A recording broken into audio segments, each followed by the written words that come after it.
This evening segment, Holistic Perspective, we're going to have another amazing hour of empowerment, encouragement, and education as we discuss knowing your risk factors, your prevention, management of diabetes during this Diabetes Awareness Month.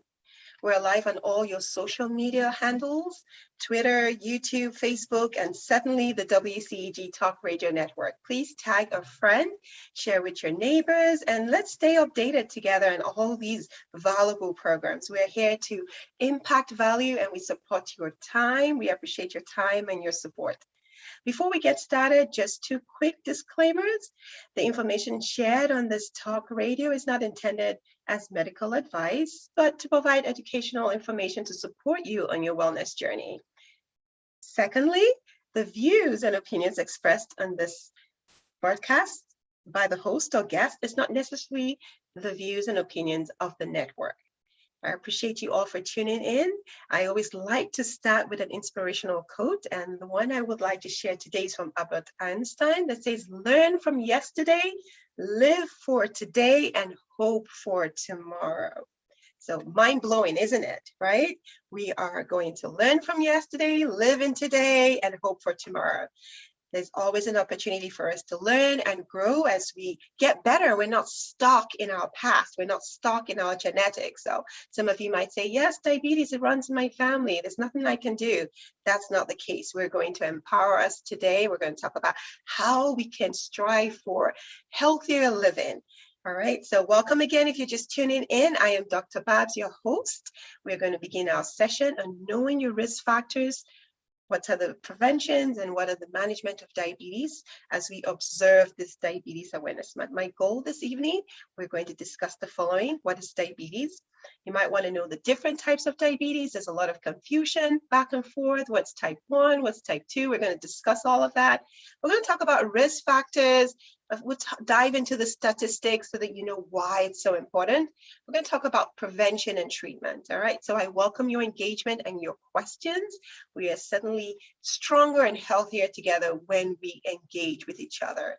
So welcome. Let's get started. I want to go ahead and share my slides. It always helps if I can share and that keep me on track. All right, so let me go ahead and start my screen share there. All right, and as I mentioned, diabetes awareness, knowing your risk factors, prevention, and management. So why is this important? Why do we even care? Well, we care because of the staggering numbers.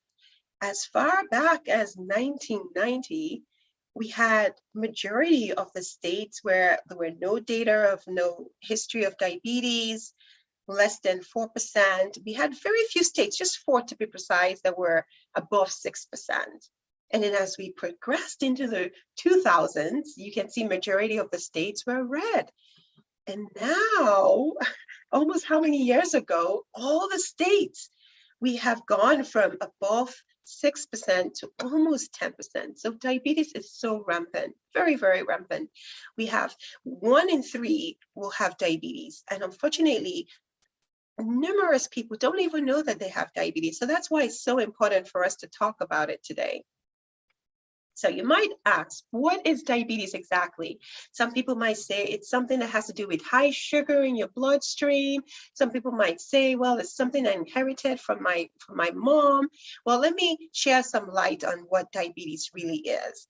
So in simple form, it's just a condition that causes sugar levels in your bloodstream to be high due to the absence of insulin. Now, it could be the absence of insulin for type 1, where there's not enough insulin. And insulin is a hormone that helps to get rid of that sugar that is in the bloodstream. So whenever we eat, just imagine you take a bite of an apple, or you take a bite of you have a sandwich.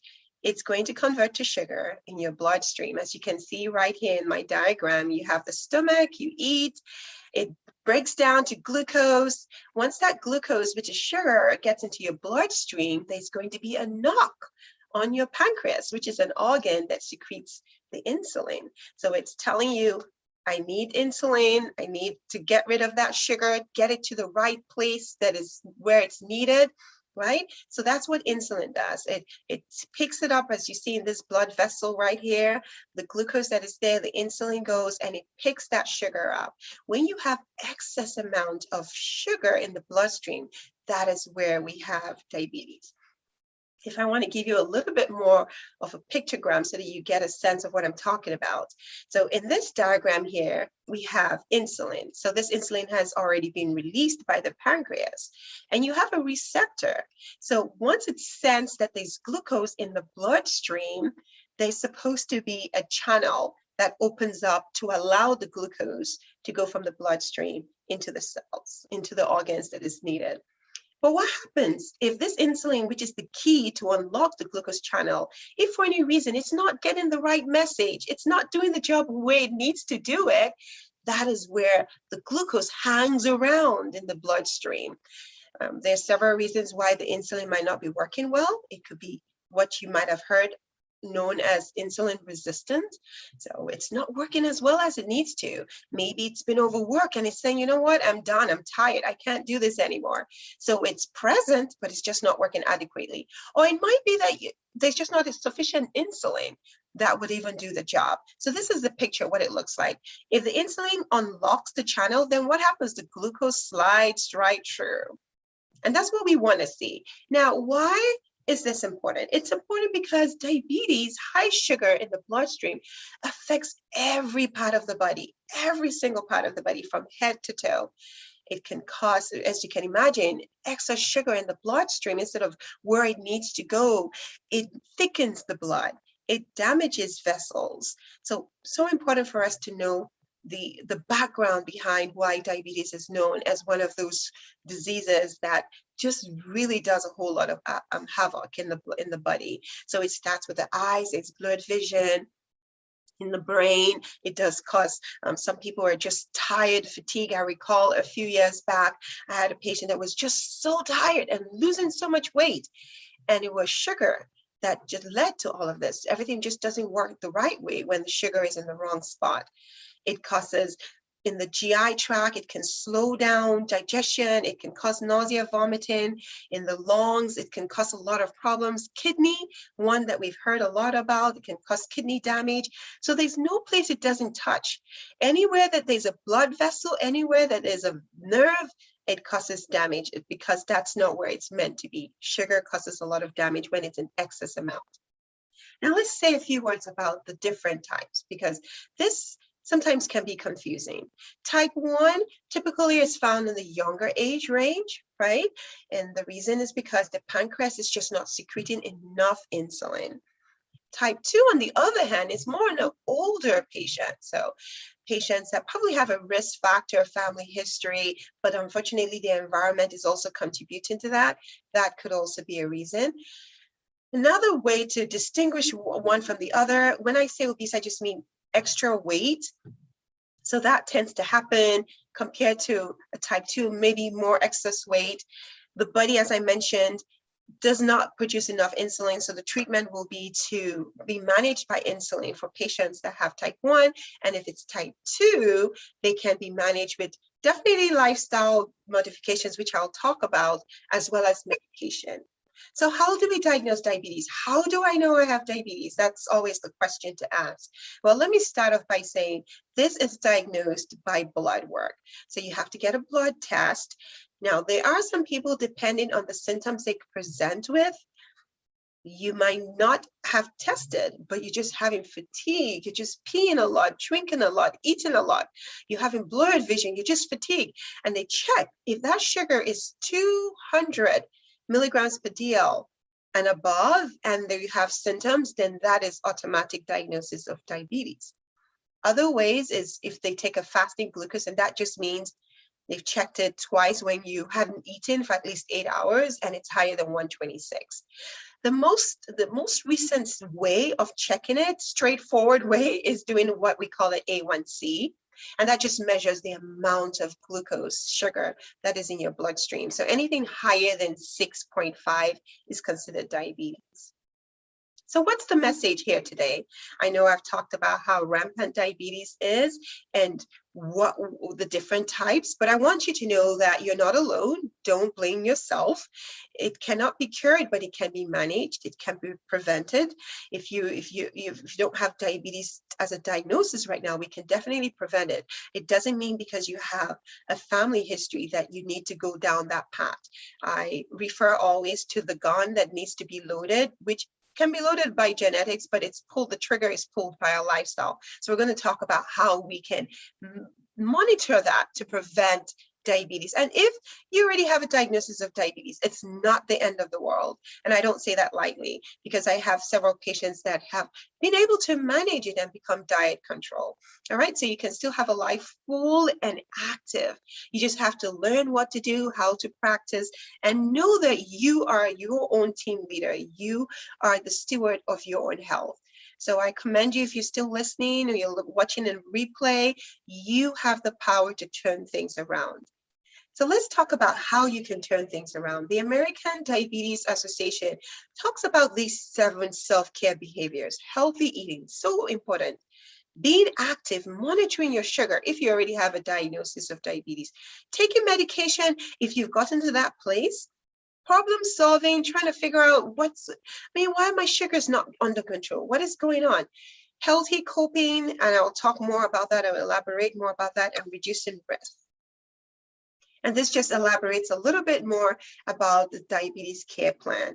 Lifestyle modification, which I heavily suggest. I'm a component of lifestyle medicine. It's been shown to reduce significant numbers of diabetes cases just adhering to lifestyle modifications. There was a study a few years back where patients were just given lifestyle modifications in terms of nutrition, exercise, and they actually decreased their risk of developing diabetes compared to those that were just on metformin alone. So it does play its role. Definitely it includes a medication plan if you're on medicine, your physical activity, checking your sugar, and regular checkups. I want to share this little quote over here that says the key to diabetes management is getting educated about diabetes. If you don't know, there's nothing you can do about it. But if you know, you can be in the driver's seat, you're in control. So let's start off with the nutrition, right? So I call it nutrition 101. So every nutrient has a place on our plate, right? We have the macros, so the big carbohydrates, protein, and healthy fats. And then we have the micro, so the veggies, the fruits, they all play a role. So when it comes to preventing diabetes, this is where we have the conversation about portions and we talk about calories. So why do we eat? I know we're in a culture of seafood. Seafood, you eat it, right? But why are we eating? Are we actually hungry? Are we eating because we're hungry? Or are we eating because it's an emotional support for us? I know I used to turn to food for emotional support, but we need to really get to the root of the problem. Why we eat? Are we actually hungry? We need to understand the nutrients, right? So I'll dive into what the carbohydrates. Carbohydrate is not the enemy, okay? So when we say cut back on your starch, doesn't mean you shouldn't eat starch, but just how much of it you eat and what do you combine in your meals. Very, very important. Knowing how to read food labels. It's, you know it once, you get it, it helps you to be empowered to know how much you should eat and what you shouldn't eat and how to avoid the sugar spike. All right. Also, talking about glycemic index, you might have heard of glycemic index. Some fruits have it higher than others. And all that means is how fast your glucose spikes. That's what it means. There are some foods that you can eat, like if you eat a candy bar, right away, it just converts to sugar, goes up to your brain, gives you that crash after a few minutes, compared to if you eat a complex carb, which it has its fiber, it takes its time to digest, right? And it doesn't convert to sugar right away. If you combine that with a healthy protein and a healthy fat, you don't have that quick sugar slurred. So if you can imagine, there's always a knock on insulin door saying there's sugar again in the bloodstream. So the insulin never gets a rest. And it just gets overwhelmed. So that's the key about Nutrition 101 and how to address it, to prevent. And even if you already have diabetes, how to manage it to the extent that you're not on multiple medications. So let's take a further dive into the nutrients that I referred to. Nourishing substance they're very essential for our daily living. We have to understand that carbohydrate gives us our source of energy. Protein is our building block for our muscle. We need it. So it's important. Our fats, healthy fats, helps with hormone. We need a hormone to build ourselves. So healthy fat is essential for us, but healthy fat, not unhealthy. Minerals and vitamins, we get that in our fruits and veggies, and certainly water. Water keeps us hydrated. It helps to mobilize the whole process that goes on in our bodies. This is so important. Portion size, so important. It's not just about what we eat, but how much we eat. You know, we talked about why we're eating, right? So we're eating for the right reasons. We're hungry and we need to fuel ourselves. So food is fuel and not therapy, but also portion. You know, everything is such big size now. If you can imagine how many years ago a burger was so small, it was like your fist. Now you see triple big, large sizes of burgers. So portion is so important, and your hand can actually be a gauge of how much portion. When it comes to carbohydrate, just as important as I said that it is in our plate, we have to be very careful about the portion. It really shouldn't be more than a fist, right? So if you hold your fist and you join me and just look at your fist, I know it seems unbelievable, right? That you would have to eat carbohydrates as just your fist. Yeah, that's really the amount that your body needs. Anything extra is going to store as fat. And that's where we start having what we call the insulin resistance, as I mentioned. When there's insulin resistance, it's just so much work for the insulin to do because of increased portion, then it gets overwhelmed and it's not doing the job it needs to do. So pay attention to that, your carbohydrate portion. The same fist is actually the same portion for your protein. So your protein can come through your meat, your nuts and seeds, your legumes, so many healthy proteins. It doesn't necessarily have to be animal protein, but if you're selecting to take, eat animal protein, salmon, healthy, lean chicken, you want to make sure that you focus more on healthier versions, because that's really what's going to complement the complex carbohydrate. Now, your veggie, on the other hand, 2 fists. So if you hold that, if you imagine half of your plate should always have your veggies, it really goes a long way to helping your insulin work as best to support your overall wellness. All right, so let's talk about reading labels. This is so important. We need to know how to read labels. If we don't know, we are just going to be fooled by the marketing claims. You can see so many things on the box, the front of the box that say healthy, no, 0 fat, 0 this, 0 that. And then when you turn it around, you see that the calories is so high. So what counts for a good, healthy meal? Always pay attention to your protein. If it's less than 5, then that's not healthy enough, right? Your fats, you definitely want it to be less than 5 grams. Sodium, anything too high, it's not going to support your overall health goals. You want to make sure your fiber, remember I referred to fiber. Fiber has to be significant enough to keep you full. If we just eat a bunch of sugary foods, box processed foods, we get hungry quickly because there's nothing sustaining us. Our body doesn't feel like it's eaten anything to support this health. So we need to pay attention to that. Overall, carbohydrates, not to overwhelm you with too much information, just make sure that your carbohydrates, if you're eating carbs for every meal, just make sure that you at least stay within 60 grams. If it's a snack, between 15 to 30 grams. Sugar, always pay attention to sugar. You see this label over here says 1 gram of sugar. Not many. This is a good one. If you look at anything in your home today now, just look at it. Sugar sometimes goes as far back as 16 grams, and 1 teaspoon of sugar, yes, it's about 4 grams. So imagine if you picked up an item and it said 20 grams of sugar. So that's divided by 4. That's about 5 teaspoons of sugar. That already is putting a lot of burden on your insulin release. So if anything at all from this Nutrition 101, pay attention to how much carbs you're eating, how much protein, how much fiber is in that meal, because that's what's going to support your overall health. And this just speaks about the serving size. We're just going to go past this. Now, This is just a quick joke just to lighten up the mood. We're going to move into exercise now. Exercise is so important to help us mobilize the sugar in our bloodstream, help our insulin work a whole lot better. So this gentleman said, I resolved to drive past a gym at least twice a week. So that's all he's going to do. He's just going to drive past it. Like that's going to do much, right? So we need to make sure we're very realistic about our goals, right? Or maybe you say you're just going to buy a machine and you're just going to lose pounds by looking at it.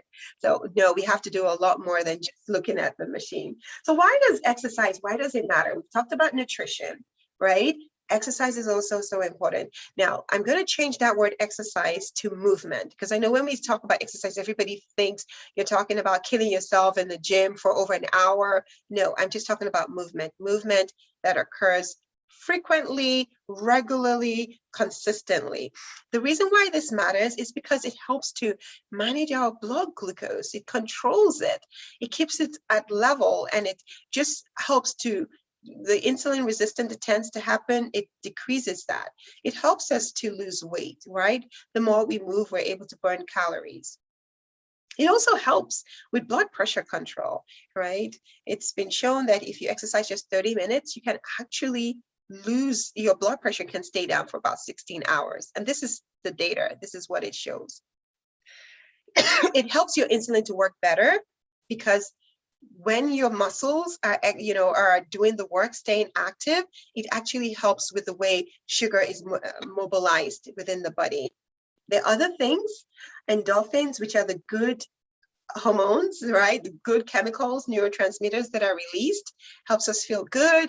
Exercise helps us to release stress, right? So the less stress we have, the less cortisol, and cortisol is known to be that notorious hormone that stores fat. And the more fat we store, insulin is not doing the job it needs to do because it's overwhelmed. So it's just, it comes all back. It's like how do I put it? It's a trickle down effect. So exercise is so important, increases blood flow, does a lot of great things. And I'm sure you already know this, so I don't want to belabor that.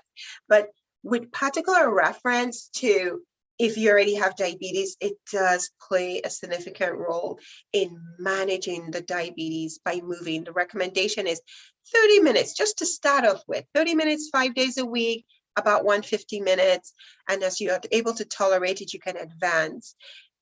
I recall having a colleague, once he had his meal, all he did was he just went for a 30 minutes walk, and that was it. He kept his sugar under control, never had to increase his meds, just kept it under control. Just knowing how to make your body work for you. Now, before you start any exercise, definitely, or any movement, you want to check with your provider, make sure it's something that is suitable for you. There are different exercise. You can do cardio, right, which is dancing, walking, running, whatever it is that just helps you move. And you can also do strength training. It actually helps to build the muscle. So you want to do that. You always want to warm up before and after because it helps to reduce injury. If you already have diabetes, you want to check your sugar, make sure it's not low, because if it is low and you don't eat anything, yeah, you don't want to crash while you're out exercising. So those are things to be mindful of. You also want to make sure that you wear good shoes because, as I mentioned, diabetes can affect nerves, right? So you don't want to have any lesions, any injuries in your feet. So you want to make sure you wear good shoes and always check your feet to make sure you don't have any bruises. Okay, so additional tips, you want to make sure your glucose is not less than 70 because when you go exercising, it's going to make it come down even further, right? You don't want to exercise when it's higher either. So just as bad as high sugar is, low sugar is also bad. I don't know if anyone has ever experienced where they go, you haven't eaten, you missed a meal, and you just get what we call hypoglycemic. You just feel very, very dizzy. That is just not good either because our body needs the energy to be able to function. All right, so now that we've talked about nutrition, we've talked about exercise, I want to take a few minutes and just talk about the medications that are available and how do they work. Now, this is only for my listeners or viewers that are on medication. You might just be interested to find out, how do these medications work? Again, remember that lifestyle can actually prevent you from being on medications. But what if you're already on medications? Okay, so let me tell you a few things. Metformin is the most common medication that we place patients on if they have diabetes. Really, all it does, it just makes your body use your insulin. So it helps your body to use the insulin. So it sensitizes it, right? So it makes it sensitive. Remember I said resistant? The way you have insulin resistant, if you're overworking your pancreas and insulin is just pumping out continuously and it gets overwhelmed. Well, metformin can help. But here's the kicker here. You could be on medicine, but if you're not eating right, I mean, it's like, you are not helping the situation. The medicine can only work so much. If you are on the meds, it's supposed to do its work, but then you're not eating right and you're still overwhelming it. There's only so much the metformin can do. There are other medications like glipizide, which helps to stimulate the pancreas. Remember I said the pancreas is the one that releases the insulin. So that's what that does. Actose is not one that we use as much. Maybe some of you are still using it. What that does is that it helps to block the breakdown of the starch and the sugar. So whenever you eat, it just prevents the breakdown. But there is a nutrition that can actually do that job. So if you eat complex carbs, meaning your carbs have veggies in it, your two fist, right? Double fist carbs, veggies, and you have your fruits and veggies. The recommendation is 3 veggies, at least minimum 3 servings of veggies and 2 servings of fruit. If you do that, you're actually breaking down, you're preventing the speed of how your carbohydrates will convert to sugar. So very important. Now, insulin. Oh, I know this is a tough one. Nobody likes to be on insulin. I get that. I have family members. My grandfather had diabetes, and I know that this definitely wasn't one that was handled lightly. The transition to insulin. I put this slide here just because I want you to understand that your own insulin is the better insulin when it's administered. It's just to get to the sugar faster than it will take the medication to get there. And it's just really to get rid of the sugar that is circulating in your bloodstream. It can be a process. We hope that we don't get to that point. If you are at that point, just have that conversation with your physician and find out what are some things that you can do to reduce how much insulin you're on and not have to build more and more. Insulin is usually recommended if you have A1Cs greater, anywhere from 9 to 10. I mentioned how to diagnose diabetes is 6.5 and above for diagnosis of diabetes. There is a stage called pre-diabetes. So anything before that and 5.7 is pre-diabetes. The unfortunate thing that we've seen in the science studies is that if anyone has prediabetes, it really does take a minimum of like 10 to 15 years before you actually see full-blown diabetes without changes to your lifestyle. So just because you check and you're still not eating the right way and you're not seeing full diabetes doesn't mean that it's not taking place. The body can take as much as it can until it says, I can't do it anymore. So the different types of insulin, you have rapid acting, meaning that when you eat, you take the insulin and it gets rid of the sugar, it takes it to where it needs to go. Long acting just means it acts like at night. You take Lantus, so that's what works at night, and it just keeps your sugar within normal limits. All right, and these are just some illustration about, the insulin, if you're taking insulin, the pens, the syringe, and then the different areas where you can actually have insulin injected. The idea is, again, to get rid of excess sugar. Now, I wanted to just share some safety tips on if you're on, diabetes and you're taking insulin. Is you want to make sure you talk to your physician, make sure you talk to your provider about the proper way to store your medication, because there's a lot of money spent on this medication. You don't want it to go to waste. If you're needing it, you want to make sure that it's at the right efficacy. And what I mean by that, it's at the right state for it to work best for you. So you want to make sure that it's stored in the appropriate room temperature. You want to make sure that it hasn't expired. You want to make sure that your insulin is out of bright light and sunlight, because if it isn't, then the medicine is not effective. All right, so what does it, remember I shared what the diabetes care is. It's checking your sugar. If you already have diabetes, it's really checking it regularly. You might have heard your doctors tell you come back every 3 months. That's because that's like the regular office visit. And the reason is because you're checking your A1C just to monitor it. If you don't measure it, you can't monitor it and you can't manage it. So that's why A1Cs, usually it's the A1C, it's how much sugar lives in a cell within 3 months. It breaks down every 3 months. So that's really what is measured. Your weight is checked. There's studies that have shown that if you lose just even 3% of your body weight, there's been reversal. So patients are able to reverse their diabetes condition. I've had patients that he was 72 and he would just have a ton of sugar in the morning. He would have donuts. He would have lots of pastries for breakfast. And he just made that shift. And after 3 months, he went from an 11 A1C to a 6.2. Yeah, so it is possible. You have to consider the impact that weight carries. So whenever there's extra weight, it causes a whole lot of resistance with your insulin. You hear me say this over and over again. And when you have excess fat storage, it causes a lot of inflammation and things that go wrong that prevents your sugar from working the best and mobilizing the way. So that's why you always have to check your weight, you have to check your food. And every 6 months, it is recommended, if your sugar is stable, you check it every 6 months. And of course, dental care. So those are the things you do in a regular diabetes clinic care.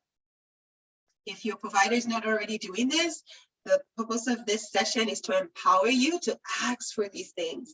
When is your physical exam? When is your comprehensive food exam?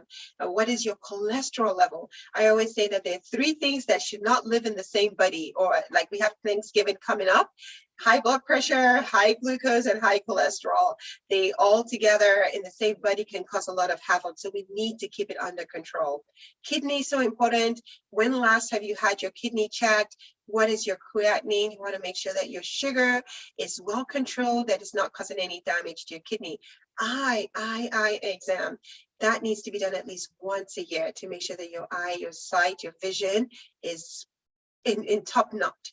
And you want to make sure that you're up to date with your vaccines so that you're not causing a suppressed immune system, because just having diabetes alone suppresses the immune system. As you can already know about the data with COVID, how much it hit more of patients that had comorbid problems, because comorbid problems already suppress the immune system. So you want to make sure you're up to date with all your necessary vaccinations. All right, so let's talk about checking your sugar. And this is if you already have diabetes. If you don't have diabetes, you don't have to check your sugar. Now, the reason why, again, you check your sugar is so that you get a gauge, you have a sense of how controlled your numbers are. If they're not controlled, if you don't monitor it, you can't manage it, right? So it's usually recommended you check it at least a minimum of twice a day. You would have this conversation with your doctor. Everybody is unique and different. But if you check your sugar, fasting, so it's when you wake up, you check your sugar, 8 hours fast, you check your sugar, find out what your numbers are. You also check 2 hours after you eat. I have patients that will check 1 hour and it's high. Your body hasn't gone through the process of converting and changing the sugar to where and taking it to where it needs to go. So check 2 hours after. And then of course you need to know what numbers you're looking for, right? So let me share what those numbers need to look like, what numbers you should gauge for. So this is an example of a blood glucose, a blood sugar diary. And when you hear me say glucose, it's really sugar I'm referring to. So you might have been given this in your primary care provider's office. When you should check it, just write it down. I know it can seem like a burden to do this, but once it's stable, you don't have to check it as often as twice. All right. So these are the numbers we look for. All right. So this is adopted through the American Diabetes Association. So A1C, if there's a diagnosis of diabetes, it needs to be less than 7%. So know your numbers today. If you already have diabetes, know what your numbers are. Aim for less than 7 with all these measures that I already spoke about.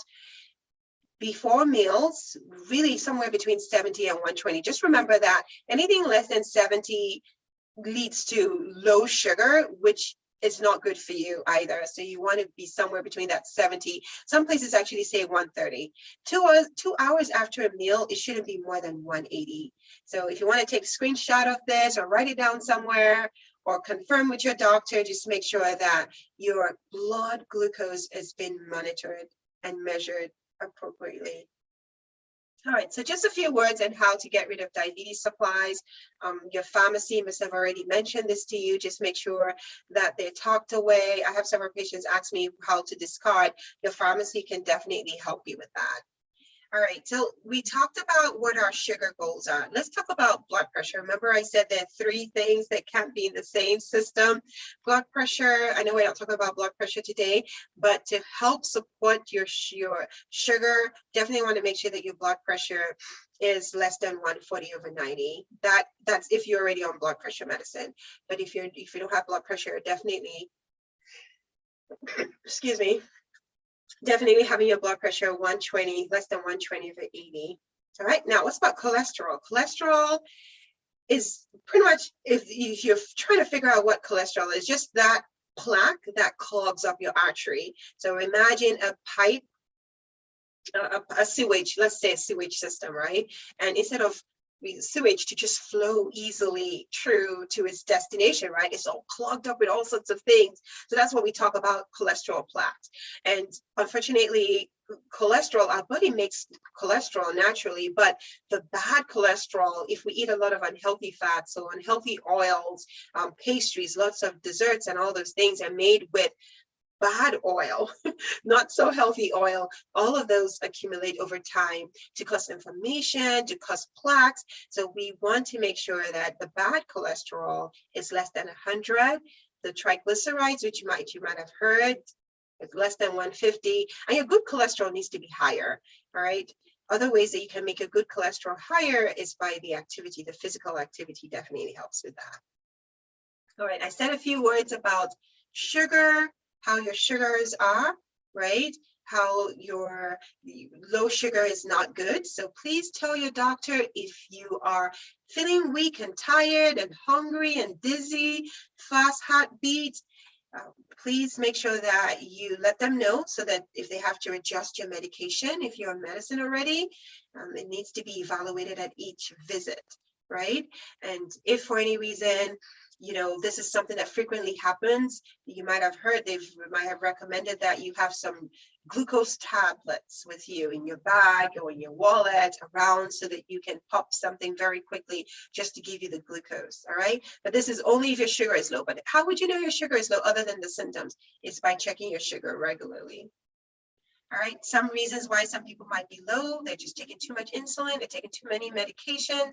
I had a patient that just came to establish care at the practice where I'm at, and there were multiple medications and their numbers were great, perfect numbers, less than 6, but they were still on all the medicines they were on, and there was no adjustment that was made, and they were just having low sugars and they were having tremors. So definitely adjusting that, making sure that you eat regularly, make sure you eat when you're hungry, make sure that you eat, and if you're on insulin, eat and take your insulin. Don't take your insulin and then forget to eat, right? Because that can definitely adversely affect you.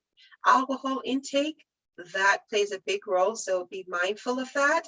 I already talked about exercise. Make sure that if you're exercising, that you exercise at the time that maybe you've just had a meal or you've checked your sugar and make sure that you're not less than 70.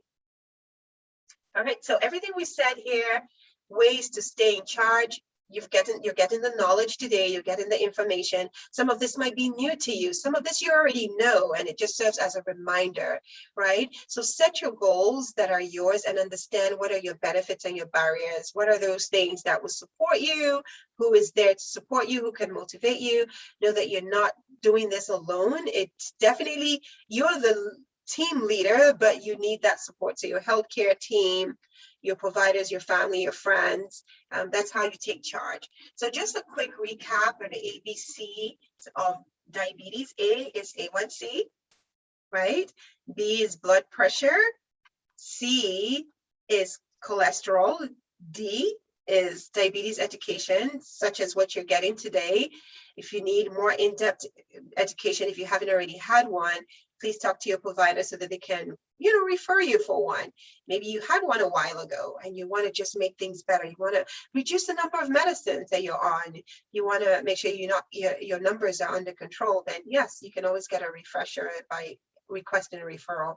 Dental exam is so important. Dental health is so important, because if there's any infection, cavities and things like that, infection can spread into the bloodstream. So diet control, pretty much what I mean by that is just your food plan, your nutrition.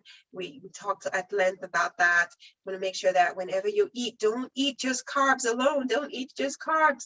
Whenever you're eating, be honest with yourself. If you just have carbs there, bread, rice, pasta, potatoes, and nothing else, that is a spike of sugar waiting to happen. Make sure you have your healthy fat, avocado, olive oils, nuts and seeds. All of that will support you, will prevent that sugar from converting rapidly.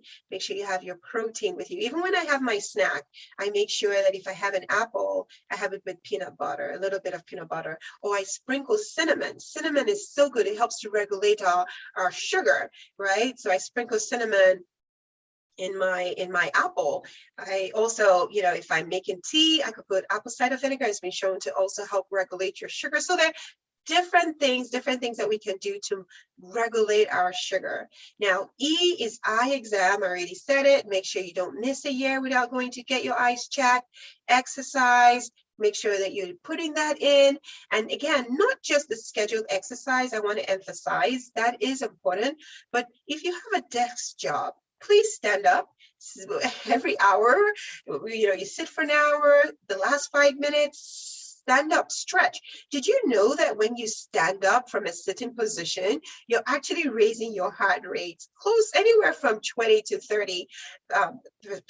You're raising that heart rate. And when you raise your heart rate, you're burning calories, you move around. So that is what we call the NEAT, which is the non-exercise activity. It adds up. So not sitting down. Studies have shown people that sit down for 6 hours and more actually increase their risk of dying young because of all those chronic diseases. So please stand up, move, be active, not just the time you set aside for exercise, but just, if you have to park far away from the grocery store so that you can add some steps, do that.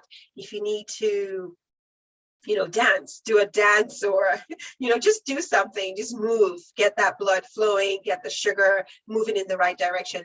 F is food exam. G, mentioned monitor your glucose if you already have diabetes. If you have pre-diabetes, that is where we are between 5.7 and 6.4. Please don't settle that is the end. You can do something about it. I have seen it time and time again, my patients, where they've made those lifestyle changes and they've converted, they've changed. Again, as I mentioned, just as little as 3% of your weight, if you lose, like for instance, if we have a 150, let's actually make it easy. So 200 pound individual, if they just lose 5%, so 10% of that will be 20, right? So if they just use 10 pounds, and I mean, it's a destination, it's a journey rather. So it's just not going to happen overnight, but understanding why you're doing it, as little as 3% makes a difference overall in how your insulin is able to do the job that it's called to do. All right. H is heart health, so important. If sugar is high, just if there's nothing you haven't heard today, if sugar is high, it affects your heart. Lots of damage occurs in the heart. So H is heart health. I is indications for specialties. So if you have to see the foot doctor, the ophthalmologist, and then K is kidney. Kidney, you have to make sure that your kidney values are checked. Even if it's just once a year that you get checked because you don't have diabetes, just ask them, what is my sugar? What's my kidney function? Am I staying hydrated enough? Is there anything I need to be mindful of? I need to be checking. So those are things. All right, so here we go. A little joke here just to lighten the mood. What is your commitment today? So this person is making a commitment that I would have a monster triple burger with cheese and a giant fries. and they want to add a Diet Coke to that because they're watching their weight. So we want to make realistic commitments, right? The ones that will support our overall health. I want you to know that your choices, will lead to your consequences. So we need to set those goals. And the question is, how do you get there, right? Just to recap, healthy eating, just monitor your weight, limit the fats, salt. Don't skip meals. When you're hungry, yes, eat, but just make sure that your plate is healthy. It has the veggies, half of your plate veggies, the other half, you split it into your carbs and your protein. Want to pay attention to your portions. Now, I have this about how to prepare your meal, because there's always a conversation about, must it always be baked? No, I mean, you can boil it, you can grill, you can steam. Nutrition on its own it's a whole topic on its own. It's like a whole session. So just to keep it simple, if you want to fry, just make sure you're using healthy oils. Make sure you pay attention to the boiling point, because if you don't use the best boiling point for frying, if you have to fry occasionally, will be avocado, because it doesn't turn into chemicals. But if you don't pay attention to that, then there's a lot of inflammation, and inflammation causes a lot of insulin resistance, which we don't need. All right, so these are additional pillars that I like to talk about. Being a wellness strategist, I always talk about the lifestyle pillars, which for me to remember, it falls on the finest, right? So living at your finest. So fitness, it has to be energizing and fun. Your interactions need to be meaningful and healthy, right? Because that is what's going to support your overall wellness and vitality. Now, why do I say this? This is so important because when I used to run the group session in my clinic, I used to have patients say, but I don't want everybody in my house to feel left out. People are going to feel because I'm eating different that they have to suffer. But no, that's not correct. This is everybody that needs to partake of healthy eating. It is not one person that benefits from it. It's a whole community, it's a whole family. If we all eat right, then we can decrease the staggering number of diabetes and all the amputation and all the other problems that come around with diabetes. There's dialysis, all these other complications. So we need to have these conversations in our home. The way we eat is the way everybody needs to eat. Now, you can indulge every now and then, but you want to set, now when I say every now and then, there's this 80-20 rule about if you eat very well, then maybe the other 20, but you have to be true to yourself, right? To know that maybe if you do that 20, then it throws you off completely for the 80, but you need to have these meaningful interactions in your home. Nutrition, I don't want to belabor that. We already talked about this. Enrichment, personal development involving your body, your mind, your spirit, so that you can enhance a healthy mindset. So you have to have, it all starts in the mind, right? I know that if anyone is listening and you already have a diagnosis of diabetes, I want you to have that mindset that you can change it, you can reverse it. Lifestyle medicine has shown to do that.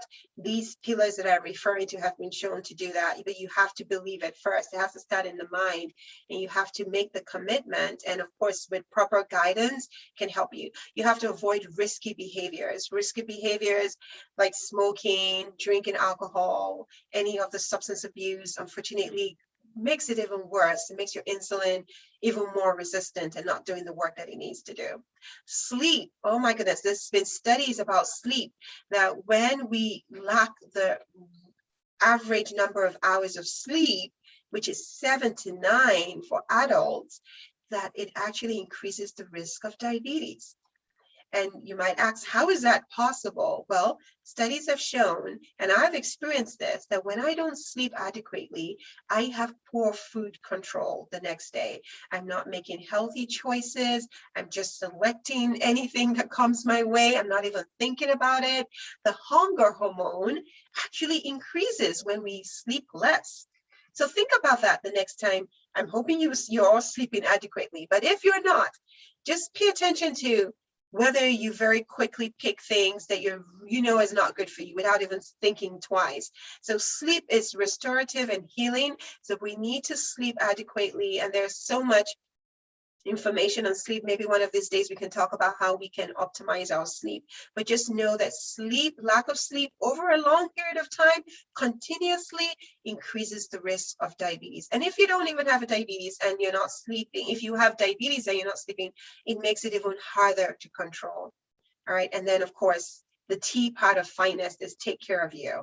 So you need to take care of you, stress management to ensure emotional well-being. All right. So these are so important key things to pay attention to. All right. So we are doing well. Thank you all so much for your patience, for your time. I hope that you found some value. Again, remember that it's multidisciplinary team. It's you, it's everybody putting their hands in the water. We want to do this. WCEG is all about empowering you to know where to stand with your health, how to ask the right questions to your provider. And these are my references. I'm really, really pleased to have these discussions with you. And I hope that there are some questions ready to answer. If we don't have any right now, please feel free to send in your questions. I will circle back and answer them. Yes, but so important. We need to decrease this number. A lot of people are walking around and have no idea that they have diabetes. If when next you're at your doctor's office, just ask for your numbers. Ask if they've checked it, and if they checked it, to have the discussion with you about what your values are. And that includes blood pressure, sugar, and cholesterol. And certainly have the discussion with your family members. Yes, and have that discussion with your family members. I see a question that came true. Why is metformin good for some and not for others? Yeah, well, studies have shown that metformin is the #1 go-to for patients that are either pre-diabetic or diabetes. Now, in terms of good for some and not others, it does have GI effects, meaning that diarrhea, really intense diarrhea. Some people are able to tolerate it, some are not able to.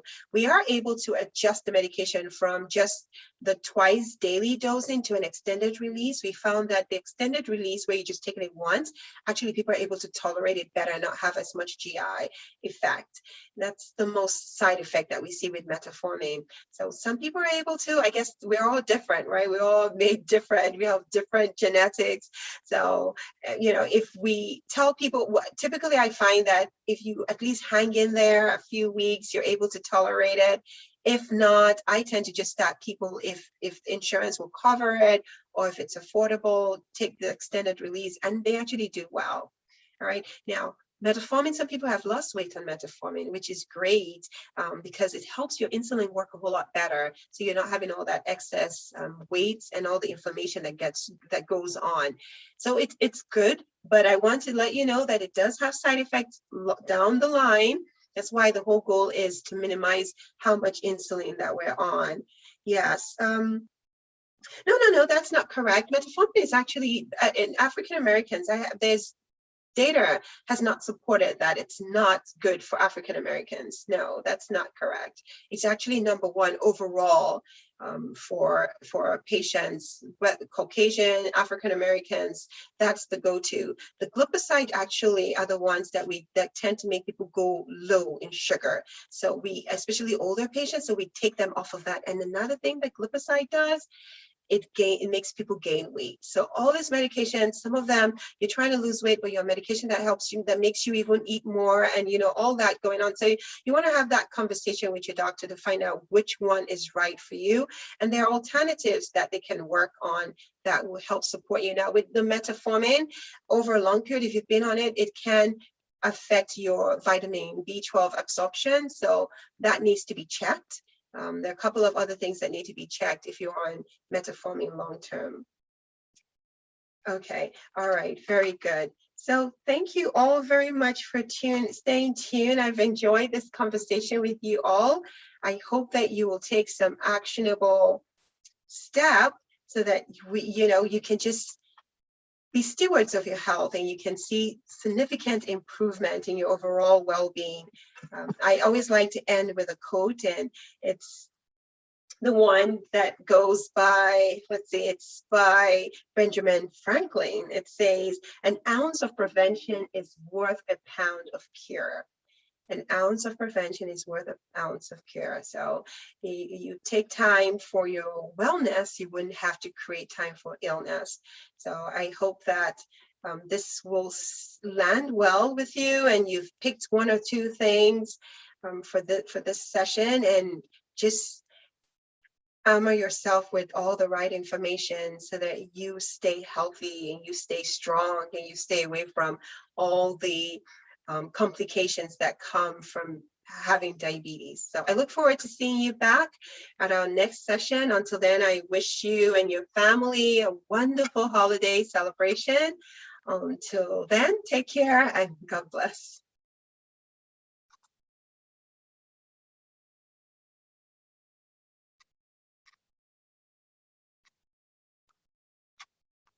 Great show. I need you to make me host. You make me co-host because I can't do what I need to do. Go back to your participants. I did it now. Okay, make me host. Great. Now I should be able to end everything. I'm sorry.